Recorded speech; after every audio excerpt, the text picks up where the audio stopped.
겁니다. 그러니까 담배는 실제로 피우시는 분들한테 물어보면 몸에 나쁘다는 건 알고 있습니다. 그렇지만은 잘 끊기 어렵고 또 이거를 하기 위해서는 어떻게 될지 잘 모르는 경우가 많습니다. 그래서 오늘은 살펴볼 내용이 일단 그 흡연 자체가 담배를 피는 게 어떤 문제를 일으키는지, 그리고 담배는 왜 중독이 돼서 끊기 어려운지, 그리고 간접흡연이라는 건 뭔지, 그리고 금연은 어떻게 치료를 해야 되는지, 거기에 대한 것들을 하나하나 살펴보겠습니다. 그 한국의 만성질환의 현황입니다. 보시는 것처럼 암이라고 불리는 악성신생물과 심장질환, 뇌혈관질환 이런 것들이 1, 2, 3 순위를 차지하고 있습니다. 이러한 질환들의 대부분이 이제 흡연하고 관계가 되는 만성질환들입니다. 그리고 사망률 추이를 봤을 때도 악성신생물, 암이라는 게 많이 증가하고 있고요. 뇌와 심장질환이 엄청 많이 증가하고 있습니다. 이런 것들은 결국 우리가 수명이 증가하면서 생기는 병이겠지만 담배와 같은 생활 습관을 교정하지 않으면 줄일 수 없는 그런 것들입니다. 그래서 우리나라뿐만 아니라 세계 각국을 비교했을 때도 암이라든지 당뇨, 뇌혈관 질환 이런 담배와 관계되는 이런 질환들이 아주 많이 증가되어 있고요. 이런 것들에 의한 사망이 엄청 많이 늘어나는 그런 추세입니다.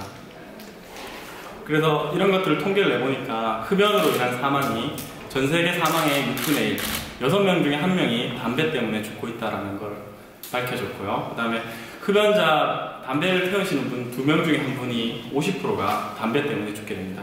그렇기 때문에 흡연이라는 것 자체가 우리가 이제 6개 그 총알을 넣을 수 있는 러시안 룰렛에서 그 사람이 경쟁하는 그런 거라 볼 수 있고요. 총알을 3개나 넣고 50%의 확률로 이제 머리에 쏘는 거라 볼 수 있다고 볼 수 있습니다. 그래서 이 흡연으로 인한 사망은 보시는 것처럼 이제 요 주황색으로 보이는 게 2차 세계대전 때 사망했던 사람 수입니다. 거기에 비해서 직접 흡연, 담배를 피우는 사람의 사망 수가 이렇게 많습니다. 그런데 더 무서운 거는 이게 1년에 이렇다는 겁니다. 매년 2차 세계대전을 치르는 수만큼의 사람이 흡연으로 해서 사망하고 있다는 것입니다. 그래서 전쟁과 비교했을 때 한국 전쟁, 베트남 전쟁 이런 것들과 세계 1차 대전을 이 정도 되는데 40만 명 죽었는데 담배에 의해서 매년 44만 명 이상이 죽고 있다는 것. 이 정도로 담배가 심각한 인류에 적이 되고 있습니다. 그래서 흡연하고 사망은 어떤 관계가 있을까? 보시면은 이제 흡연, 담배를 빨리 피우면 피울수록 사망률이 높아집니다. 그래서 15세 이하에 피웠을 때 사망비가 20까지 가고 좀 늦게 피우면 비흡연자로 비교했을 때 10배 이상이죠. 이렇게 일찍 담배에 손을 댈수록 사망률이 높아지게 됩니다. 그리고 담배 한 깨치를 피우면 보통 약 5분의 생명이 줄어든다고 볼 수 있습니다. 그래서 한 갑을 피우면 2시간, 그 다음에 1년 동안 한 갑씩 피우게 되면 매일 한 달 이상이 줄고요. 10년 담배를 피웠으면 벌써 1년이 생명이 줄었다고 보시면 됩니다. 그래서 연간 흡연으로 인한 사망자 수는 몇 번 얘기했지만 이렇게 교통사고라든지 엄청 다른 질환에 비해서 엄청 많은 수가 흡연으로 인해 사망하고 있습니다. 이거는 이제 우리나라에서 이제 흡연율 통계를 냈던 자료입니다. 98년도부터 이렇게 통계를 보시면은 2001년쯤에 60%가 넘던 게 갑자기 10%가량 줄어들게 됩니다. 이런 큰 이벤트가 있었을 때는 그 흡연율이 줄게 되는데요. 2001년도에 그 코미디언의 대부라고 알려진 그 이주일 씨가 폐암으로 사망을 하셨거든요. 그래서 그런 것들이 이제 알려지고 뉴스화 되면서 많이 줄어들었고요. 그 다음에 그 2005년도에도 한 번 더 크게 줄게 되는데 이때는 담배값 인상이 있었습니다. 그래서 2,000원에서 2,500원이 되면서 담배 피는 사람 수가 많이 줄었습니다. 그래서 대략적으로 현재 우리나라에서 남자분들 경우에는 10명 중에 4명이 담배를 태우시고 있고요. 여자분들 경우에는 약 10명 중에 100명 중에 5명이 피운다고 되어 있는데 그 작년 2015년도죠. 그 1월에 이제 그 담배 판매량이 확 줄었습니다. 요거는 요때 이제 담배값을 4,000원으로 올리게 되죠. 그래서 담배값이 오르면서 줄었다가 이제 다시 오르고 있는 이런 추세라고 보시면 되고 이런 이제 사회적인 문제들, 금연이라는 건 혼자서 하기도 어렵고요. 병원에서만 하기도 어렵습니다. 그래서 이런 담배값의 인상이라든지 담배 가게에 이제 혐오 그림을 붙인다든지 이런 것들을 해서 이렇게 흡연율을 조절할 수 있는데 일단은 이제 2015년 1월에 줄었다가 다시 이제 적용을 하면서 조금씩 늘어나고 있는 추세이긴 합니다. 그래서 세계 흡연량을 봤을 때도 우리나라는 세계 3위 정도, 남자의 경우에는 그렇게 될 정도로 많이 피우는 나라이고요. 여자분들 경우는 되게 낮게 나오는데 이건 이제 통계적 맹점이 있습니다. 우리나라 여성분들이 이제 담배를 피우냐고 설문했을 때 실제로 피우더라도 안 한다고 얘기하는 경우가 많아서 이렇게 나오는데, 어쨌든 우리나라는 세계적으로 담배를 많이 피우는 나라라고 생각하시면 됩니다. 그래서 이 담배라는 것 자체가 우리나라뿐만 아니라 전 세계적으로 문제가 되기 때문에 미국에서도 보건 정책을 정할 때 담배를 상당히 우선순위로 두고 있습니다. 여기 보시는 이제 9, 34, 31 이렇게 적힌 거는 9명을 치료했을 때 1명을 살릴 수 있다. 그 다음에 34명을 치료했을 때 1명을 살릴 수 있다. 이렇게 돼 있는데, 우리가 흔히 알고 있는 이제 고지혈증이나 고혈압 이런 것들도 한 30명 이상을 치료했을 때 1명을 살릴 수 있거든요. 그렇지만 이제 담배는 9명만 끊기 해도 1명을 살릴 수 있는, 그 정도로 담배가 중요하고, 그래서 미국 보건정책에서도 제일 우선순위로 정하고 있습니다. 담배가 이제 그 가장 많이 알려진 게 폐암하고 연관성인데, 요 하늘색 선은 이제 담배의 그 매출입니다. 담배가 판매되는 양인데, 담배 판매되는 양이 이렇게 증가를 하면서 약 한 20년 후에 거의 비슷한 수치로 이렇게 폐암이 증가하게 됩니다. 그래서 담배 증가가 폐암하고 거의 관계가 많고, 담배 그 판매량이 줄면서 폐암이 주는 걸 봤을 때도 폐암에 직접적인 연관이 되지 않을까 그렇게 생각했습니다. 결국 아까 이제 말씀드렸던 그 암을 제외한 뇌혈관 질환, 심혈관 질환들은 혈관이 망가져서 문제가 되는데, 이러한 혈관들이 이제 자꾸 막히게 되는 데는 담배가 아주 큰 역할을 하고 있고, 그래서 담배를 끊으시는 게 좋습니다. 담배는 이제 태우게 되면은 우리가 그 담배 맛을 보면은 담배마다 좀 다르죠. 종류마다 다 다르고 맛이 조금씩 다른데, 그거는 이제 여러 가지 첨가물이 들어가서 그렇습니다. 니코틴뿐만 아니라 첨가물이 여러 가지 들어있는데 약 4천여 가지의 그 화학 물질이 들어있다 하고요. 발암 물질만 해도 최소 20개 이상이 들어있다고 알려져 있습니다. 보시는 것처럼 대표적인 게 뭐 일산화탄소라든지 암모니아, 우레탄, 그다음에 타르 이런 것들이 들어있고요. 니코틴도 이렇게 들어있습니다. 그래서 이 담배를 태운다는 것 자체가 자기 몸에다가 화학 물질을 쏟아붓고 있는 거라고 생각하시면 됩니다. 그리고 이제 마일드 순이라는 담배가 많이 나왔었고, 최근에 이제 이런 명칭을 쓰지 못하게 됐거든요. 근데 이런 담배들이 나오면서 이제 똑같은 니코틴을 받아들이기 위해서 좀 더 깊게, 좀 더 자주 끝까지 빨게 됩니다. 그래서 이런 것들 때문에 결국은 결국 들어가는 니코틴 양은 똑같아지고요. 화학 물질은 좀 더 깊숙한 폐로 들어가다 보니까 예전에 비해서 오히려 말초 쪽으로 가는 폐암이 증가하는 그런 경향들이 있습니다. 결국 이렇게 타르가 몸에 축적이 되고, 그 담배를 피웠던 분들은 이렇게 사진에 보이는 것처럼 이렇게 타르가 침착된 그런 폐가 되고요. 이게 몸에 쌓이게 되면 잘 나오지 않습니다. 그렇기 때문에 이런 것들이 이제 결국 화학작용이라든가를 일으키고 폐를 망가뜨리는 그런 역할을 하게 됩니다. 그래서 흡연에 의한 질병의 발생 위험도는 이제 통계적으로 봤을 때 후두암이 한 6.5배 남자에서, 그다음 폐암도 4.6배 이렇게 증가하거든요. 그것뿐만 아니라 식도암이라든지 방광암, 뇌졸중, 당뇨병 같은 것들도 다 흡연에 의해서 증가가 됩니다. 그렇기 때문에 우리나라 보건정책에서도 이제 심내혈관 질환을 예방하는 첫 번째 단계가 금연으로 되어 있습니다. 그리고 여자분들의 경우에도 마찬가지로 후두암이라든지 췌장암이 3.6배 증가하고, 그다음에 결장암 같은 것도 증가합니다. 그래서 여러 가지 암에 직접적인 연관이 있다라고 알려져 있으니까 우리가 운동을 하고 체중을 줄이고 하는 것들도 건강하게 살기 위한 방법이지만, 이런 암을 예방하는 데는 흡연만큼 중요한 게 없습니다. 금연만큼 중요한 게 없습니다. 그렇다면 이제 담배는 왜 중독이 되고 왜 끊기가 어려울까요?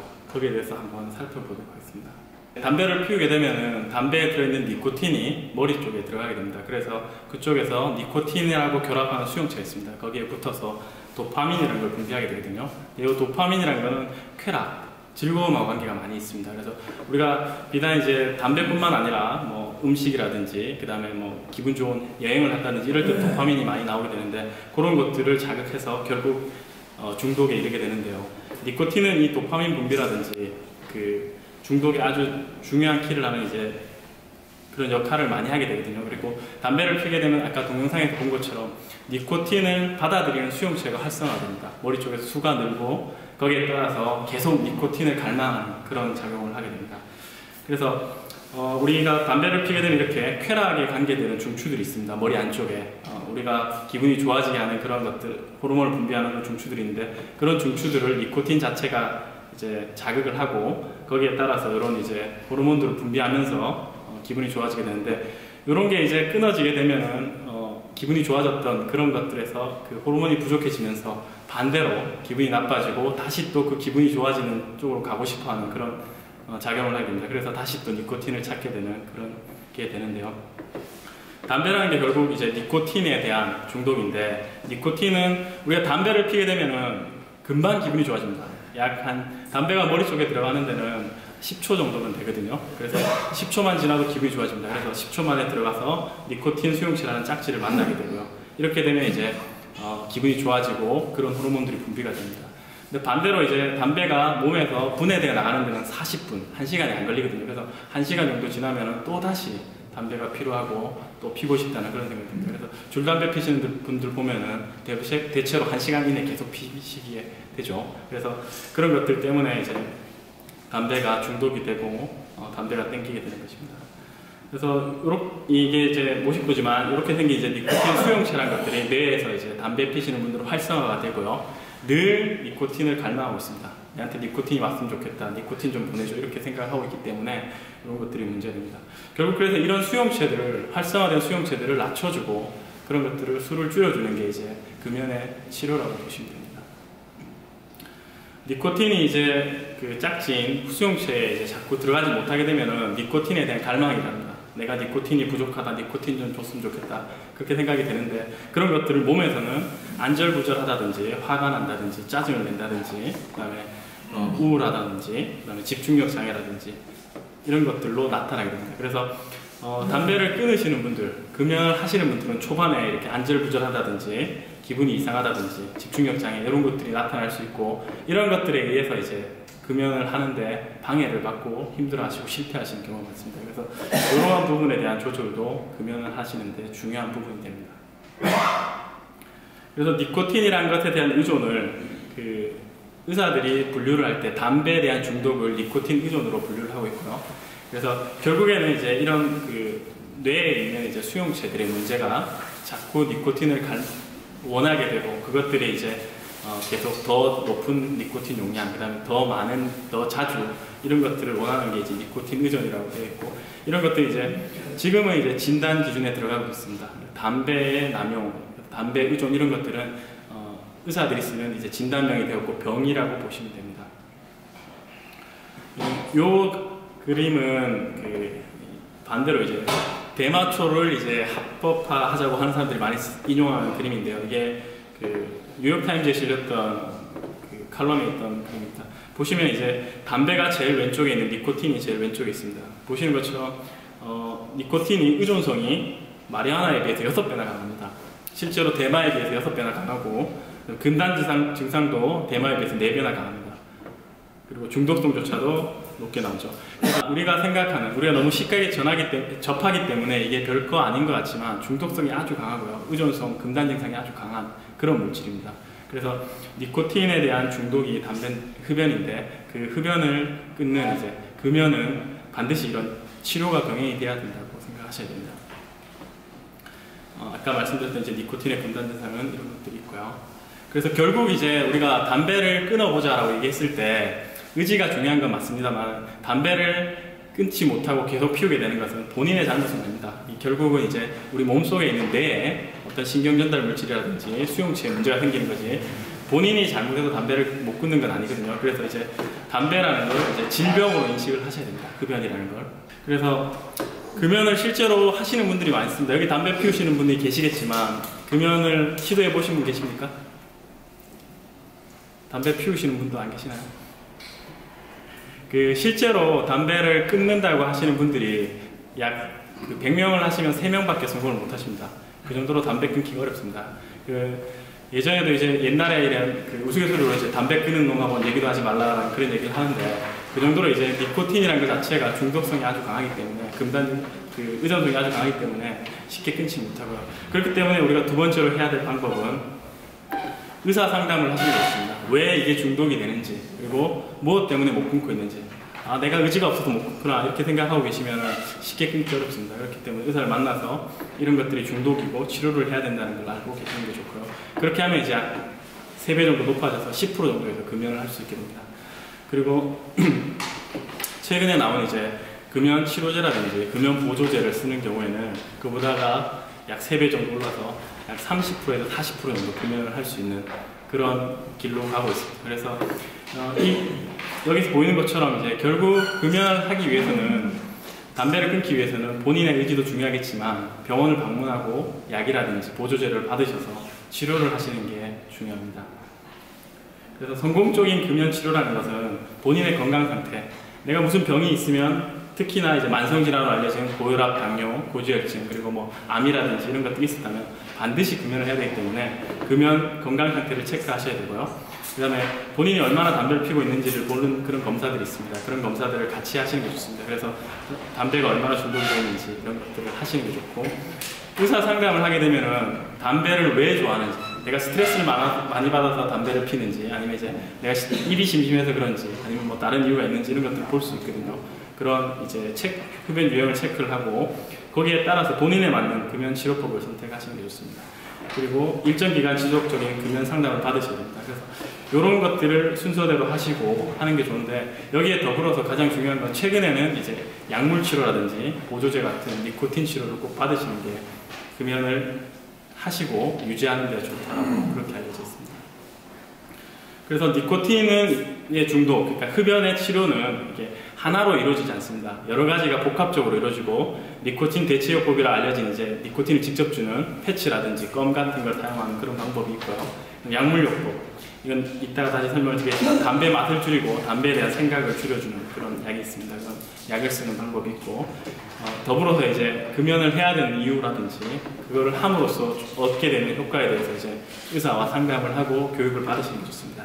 그 밖에 이제 금연침이나 금연초, 전자담배 같은 것들이 아직 효과에 대해서 얘기가 있고 있는데 이 부분은 아직 명확하지가 않습니다. 어쨌든 이러한 방법을 통해서 금연을 하셔야 되고요. 절대 혼자서는 쉽게 하기 어렵습니다. 네. 그래서 이제 금연 치료를 위해서 이제 그 금연 클리닉 같은 데를 방문하시면 보건소에 가서 해드리고요. 그다음 저희 병원에 오셔도 이렇게 해드리는데 농도 체크하고 그다음에 니코틴에 얼마나 중독이 되어 있는지를 보는 그런 설문이 있습니다. 여기 담배 피우시는 분들이 계시면은 아침에 일어나서 본인이 담배를 언제 피는지 한번 생각해 보시면 좋습니다. 일어나자마자 담배를 찾으시는 분들이 있거든요. 그런 분들은 중독이 아주 심한 겁니다. 절대 혼자 끊을 수 없습니다.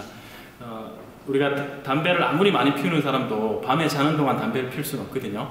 그래서 아침에 일어나자마자 담배를 찾는다는 건 그만큼 니코틴에 대한 갈망이 강하고 의존도가 높다는 얘기 때문에 이런 분들은 바로 끊을 수 없습니다. 그래서 그런 거를 시작으로 해서 이제 하루에 담배를 얼마나 피는지 이런 것들을 보는 그런 설문이 있습니다. 그리고 이제 그 담배는 또 두 번째로 중요한 게 이제 하루에 얼마나 피우는지를 보는 겁니다. 그래서 한 갑 이상 피우면 많이 피우시는 거거든요. 그래서 한 갑 이상 피웠다 하면은 고도 혼자서 끊긴 어렵습니다. 그래서 그런 부분 두 가지 이상 있다면 반드시 병원을 방문하시는 게 좋고요. 이 금연에 대한 현재 생각이 중요한데 이거는 본인의 의지가 중요합니다. 우리가 다 큰 성인을 억지로 강제로 끌고 와서 금연 클리닉을 시킬 수는 없거든요. 이게 지금 뭐 담배 피시는 분들을 길에서 담배 피다 해서 잡아서 어디 가둬놓고 담배를 끊게 할 수는 없습니다. 그렇기 때문에 본인의 의지로 일단 병원까지 오시는 것만 해도 엄청난 의지입니다. 그래서 병원에 오시는 분들이 확실히 잘 끊습니다. 생각이 있고 의지를 가지고 오시기 때문에 그렇습니다. 그래서 그런 것들에 대한 이런 것들이 한번 생각을 해보시고, 만약 자기가 담배를 핀다면 병원에 한번 가볼까, 담배를 끊어볼까 이런 생각을 해보시는 게 좋습니다. 그리고 이제 금연 치료는 최근에 이제 그 많은 이제 연구들이 나오면서 결국은 약물 치료, 중독에 대한 약물 치료가 필요하다는 게 정설이 되어가고 있습니다. 그래서 금연에 대한 약물 치료가 이렇게 여러 가지 종류가 있습니다. 금연 치료제라고 알려진 실질적으로 이제 담배를 끊기 위해서 쓰는 약들이 있고요. 그다음에 니코틴이 부족해져서 생기는 것들을 막기 위해서 쓰는 니코틴을 주는 그런 것들이 있습니다. 그래서 금연 치료제의 대표적인 게 이제 챔픽스나 니코피온 같은 그런 약들이 있고요. 이런 것들은 이제 전문의용품이기 때문에 의사를 꼭 만나서 상의를 하셔야 드실 수 있고요. 니코틴 대체제로 이제 껌이나 캔디 이런 것들이 있습니다. 이런 것들이 이제 보건소에 방문하셔서 이제 상담을 받으시면 무료로 받으실 수 있습니다. 결국 이런 약들을 썼을 때 금연 치료 성공률이 약 40%까지 오를 수 있습니다.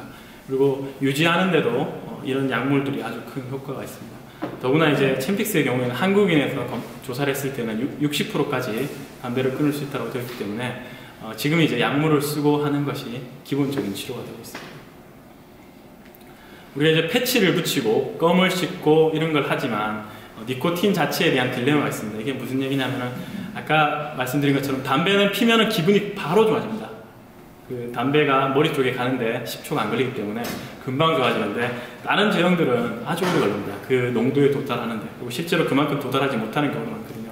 그래서 껌을 먹고 그 니코틴 패치를 붙이고 니코틴 껌을 씹었는데도 흡연을 실패하는 경우가 많은데 그런 거는 이런 이유 때문에 그렇습니다. 그래서 이런 것들 때문에라도 요즘은 이제 약물 치료가 먹는 약을 쓰는 게 요즘 주가 되고 있습니다. 금연 치료 약물에는 크게 두 가지가 있었는데 이제 뭐 자세한 것들은 그렇지만 일단 한 가지 종류의 약은 이제 그 금연 성공률이 2배 이상 높여진다는 거 이런 것들이 있고요. 그 다음에 가장 많이 쓰는 게 이거 챔픽스라는 약입니다. 바레니클린. 이건 이제 아까 설명을 잠깐 드렸었는데 이제 니코틴 수용체라는데 직접적으로 얘들이 작용을 합니다. 그래서 니코틴이 아닌데 니코틴 수용체에 작용해서 니코틴처럼 작용을 해서 기분이 덜 나쁘게, 그 다음에 담배를 피워도 그렇게 기분이 좋지 않게 이렇게 만들어주는 약이거든요. 그래서 이걸 먹게 되면 흡연 욕구가 감소하고 금단 증상이 완화됩니다. 그리고 뇌 쾌락 중추에 작용해서 이제 흡연 욕구, 담배를 피우고 싶은 거라든지 반대로 이제 금단 증상이 생기는 것들을 해소해줍니다. 근데 이게 이제 한 번 먹었다고 그 담배를 바로 끊을 수 있는 건 아니고요. 길게 12주 동안 복용을 해야 되고요. 최근 연구에 보면 이제 6개월 정도는 약을 먹고 끊는 게 가장 유지하는 데 효과적이라고 그렇게 알려져 있습니다. 그래서 이제 금연 성공률은 이제 약을 먹었을 때가 약을 먹지 않았을 때보다 약 3배 정도 높게 나왔고요. 남녀에서도 비슷한 차이를 보였습니다.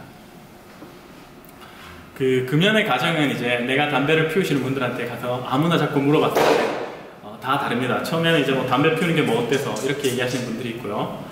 내가 끊을까 라고 생각하시는 분도 있고요. 그 다음에 안 좋은 거 알면서 계속 피울 필요가 없으니까 이제 끊어볼까 라고 생각하시는 분도 있고, 이제는 담배를 끊어야겠다 생각하시는 분도 있습니다. 이런 이제 그 과정을 거치게 되는데 이런 과정을 하나하나 뛰어넘는 게 아주 중요합니다. 그래서 이런 과정을 뛰어넘기 위해서 이런 강연을 하는 거고요. 병원에 가게 되는 거고 한 번 더 생각을 해보게 하는 겁니다. 그래서 이런 강연의 목표는 이제 준비 단계나 숙고 단계인 분들이 실행 단계나 준비 단계로 올라가게 하는 것들이 이런 강연의 목적이고, 이렇게 생각하실 때쯤 됐을 때 병원에 방문하시면 상당히 효과적으로 담배를 끊으실 수 있습니다. 여기 보시면 이제 담배를 끊는 이제 금연 클리닉에 오시게 되면 이런 식으로 이렇게 한다고 되어 있는데 이게 정답은 아닙니다. 이게 보험 문제도 있고 여러 가지 문제가 있어서 이렇게 다 하진 않는데, 여기 보시는 것처럼 1회, 2회, 3회, 4회, 5회, 6회 이렇게 되는데 일단 12주 동안은 6번은 방문하는 게 좋지 않을까라고 의사들끼리 얘기하고 있습니다. 그래서 첫 번째 오셔서 약 받아 가시고 한 일주일 뒤에 다시 오고 또 일주일 뒤에 오고 그 다음에 2주, 그 다음에 3주 이런 식으로 간격을 넓혀가면서 가는 게 효과적일 거라 생각을 하고 있고요. 그렇기 때문에 병원에 자주 오는 게 담배를 끊는데 좀 더 효과적이라고 그렇게 알고 계시면 됩니다. 금연을 하게 되면은 바로 몸이 좋아지지 않습니다. 전부 다 좋아지고 내가 어제까지 담배 피웠는데 오늘부터 상쾌하구나 이렇게 생각하는 거는 약간 문제가 있는데요. 그렇지만 이제 20분만 지나도 이제 혈압이나 심박동수가 좋아지고요. 그 다음에 이틀 정도 지나면 이제 순환기계에서 니코틴이 다 제거됩니다. 그래서 맛과 냄새도 개선이 되고, 보시는 것처럼 1년 정도는 금연을 하셔야 심근경색으로 사망할 확률이 흡연자의 2분의 1로 낮아집니다. 근데 이게 2분의 1로 낮았다 해서 정상인처럼 떨어진 건 아니고요. 흡연자에 비해서 낮아진 거고요. 그 다음에 10년 정도 금연을 하셔야 폐암으로 죽을 확률이 10% 이하로 감소하게 됩니다. 그리고 각종 암에 대한 위험이 감소하는데 결국 이제 길게, 그러니까 10년 이상, 그러니까 계속 금연을 유지하셔야 이런 효과를 볼 수 있습니다. 그래서 15년 정도 금연을 했을 때 이제 완전히 심장마비와 뇌졸중의 사망 위험이 이제 담배를 피지 않았던 사람들처럼 낮아지기 때문에 금연은 빨리 시작할수록 좋고요. 오래 유지할수록 좋습니다. 이렇게 보시면 됩니다. 그래서 반대로 이제 금연을 하시게 되면은 내가 나이가 몇인데 지금까지 잘해왔는데 담배 끊어서 뭐 하겠다 이렇게 얘기하시는 분들도 있는데, 이렇게 보시는 것처럼 이제 폐 기능은 우리가 태어나서 20대 중반까지는 좋아집니다. 그러다가 그 이후부터는 이제 감소를 하게 되는데 요 위에 선처럼 이렇게 정상적으로 이렇게 떨어지게 됩니다. 그래서 우리가 7, 80이 되어도 일상생활에 크게 지장이 없는 게 정상입니다. 그런데 담배를 피게 되면 이 폐 기능이 아주 빨리 감소합니다. 이렇게 떨어지면서 어느 순간부터는 호흡이 뭐 산소를 준다든지 아니면 이제 인공호흡기를 달지 않으면 이제 호흡을 못하는 그런 상태가 되거든요.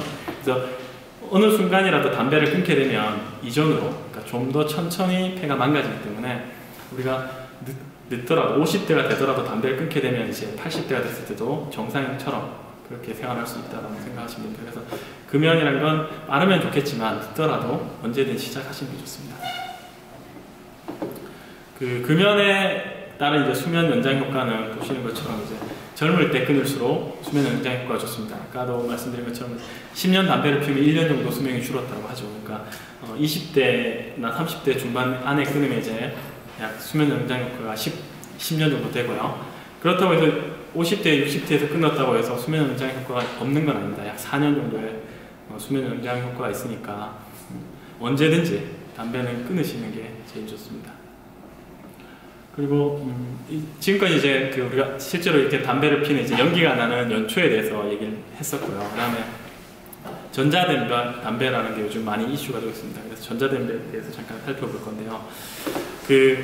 이건 항상 문제가 되는 게 전자담배는 최근에 나오면서 이전의 담배 그 연초와 비교했을 때 어느 게 더 안전성이 있을까, 어느 게 더 좋을까에 대해서는 항상 얘기가 많이 있습니다. 근데 실제로 이제 조사들 보면은 전자담배가 연초보다 낫다. 그러니까 실제로 담배를 피는 것보다는 오히려 낫다라는 얘기도 있고요. 반대로 이제 포름알데히드 같은 이제 발암물질이 10배 이상 들어있다 이런 얘기도 있기 때문에 아직은 명확한 그게 없습니다. 그래서 전자담배는 보통 이런 식으로 생겨져 있고 우리가 담배를 사보시면 알겠지만 이제 니코틴을 본인이 직접 충전하라 하는 게 많거든요.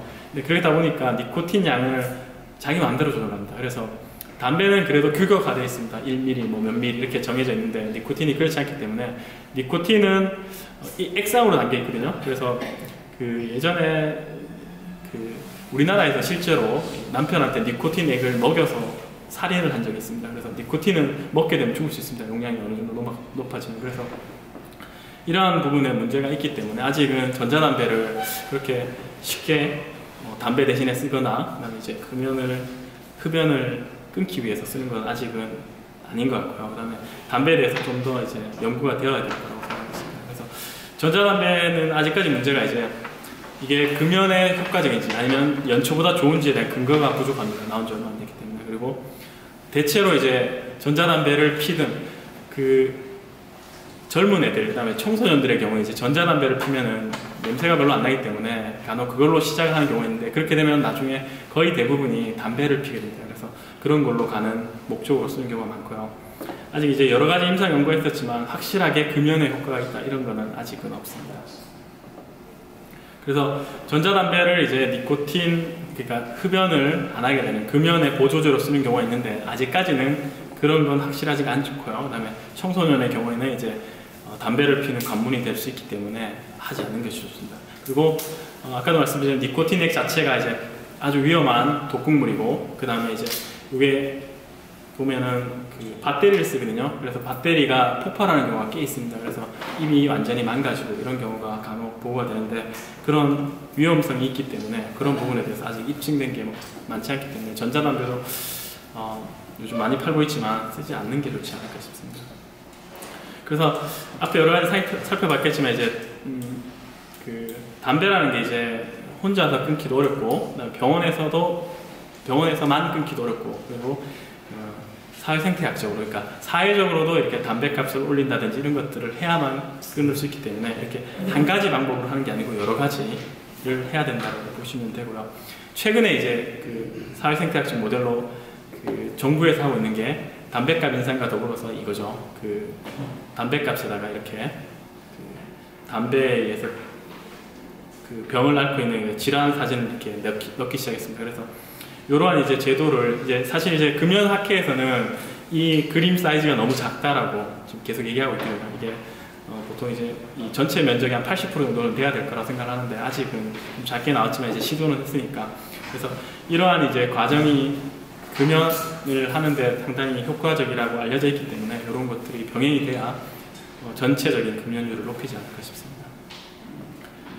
그리고 이제 연초를 본인이 피는 거 말고 이제 다른 사람, 이 피는 거는 본인한테 어떻게 해로움을 줄 건지에 대해서 보겠습니다.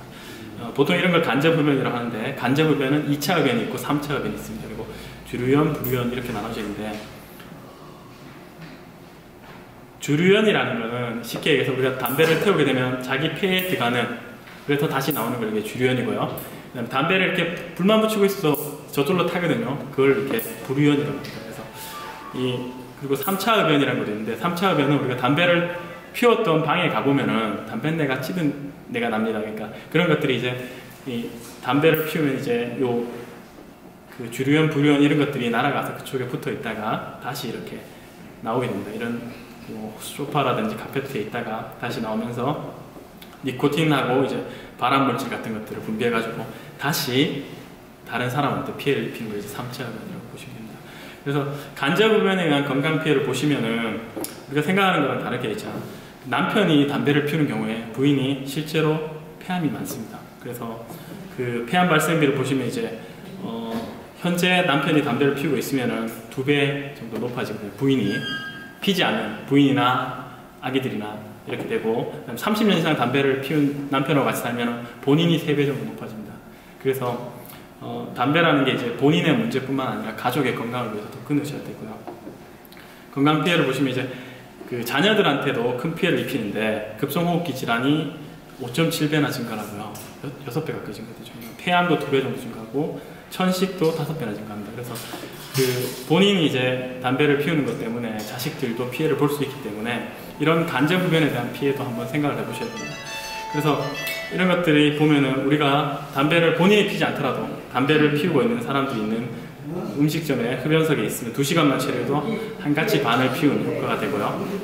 그다음에 흡연한 사람이 있는 차를 타게 되면은 1시간만 있어도 본인이 안 피웠지만 담배 3가지를 피운 것처럼 그렇게 됩니다. 그래서 하루 한갑 피는 집에 있으면 24시간 그냥 같이 사는 걸로만 해도 담배를 하루 3가지씩 피고 있는 걸로 그렇게 생각하시면 됩니다. 그래서 이런 것들을 봤을 때 이제 흡연 자체가 본인뿐만 아니라 다른 사람한테도 피해를 주고 그것 때문에 문제가 될 수 있다는 거 그렇게 생각을 해보셔야 됩니다. 이게 항상 이제 담배랑 같이 가는 게 이제 술인데 술도 남한테 피해를 주기 시작하면 그때부터는 병이 됩니다. 그죠? 그래서 그 정신과에서 이제 폐쇄병동에 가둬놓고 치료를 하고 이렇게 하는데 담배도 어느 순간 그렇게 될 수도 있습니다. 그렇기 때문에 지금이라도 끊으셔야 됩니다.